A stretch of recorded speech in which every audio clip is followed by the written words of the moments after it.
When you work in this game of news, you do meet some incredible characters. There's no two ways about it. For those that may have seen that Apple TV series with the brilliant Reese Witherspoon and of course the gorgeous Jennifer Aniston, the morning show. Well, it's nothing like that. It's far worse, trust me.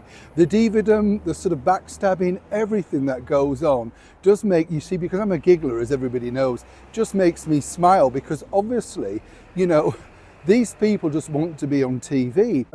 Now, behind the scenes, as people often say, what was it like when you worked with certain people? Now, for me, what I can share, because I'm a gentleman and I wouldn't name names, but I think the worst person actually I ever dealt with, literally as a TV news anchor, was this blonde piece from MSNBC.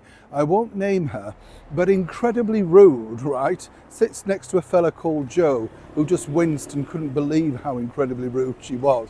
So I'll just leave that there for you. So that was the diva of divas for me, But again, I just saw a very insecure woman covered in fake tan who literally was clinging on to dear life because of the difficulties of age and the fact that television dumps anybody who's over a certain age. Far worse for women, let me tell you. It comes as a bit of a shock to see that these three individuals are on the very much failing glossy magazine Tatler. That's right. Tatler, as we all know, like all big expensive glossy magazines, is really failing to hit the mark, seemingly because people can't afford it, or, let's not forget, perhaps they're not putting the people that we want to see and read about.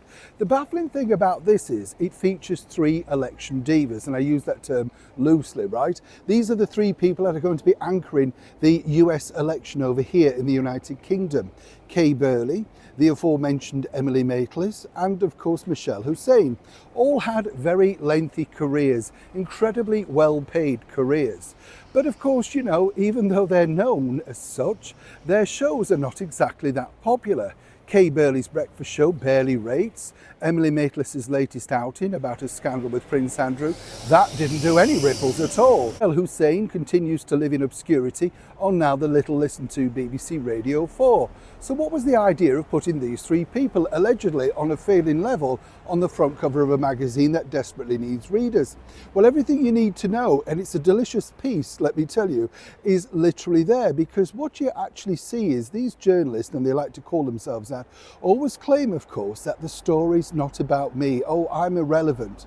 But then you go further down into the piece, and there's Dame Kay Burley, as she likes to be known, basically saying, the moment I knew about this shoot, I contacted my favourite makeup artist who flew over from Denmark. Right, very normal, you know what I'm saying?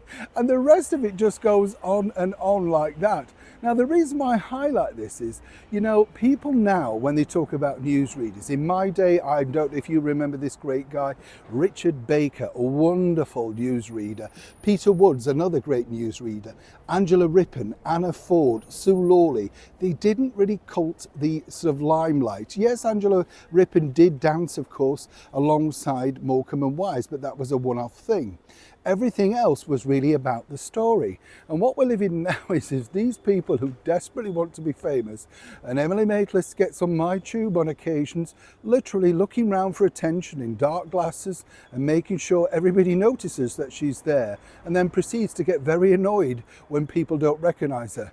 The sort of thing. So if you're wondering, is the story about these divas on the front cover of this failing glossy magazine? You bet, and that's exactly the way that they want it. Now, if you haven't seen the morning show, you might watch it in a different light. Neil Sean in the very heart of London.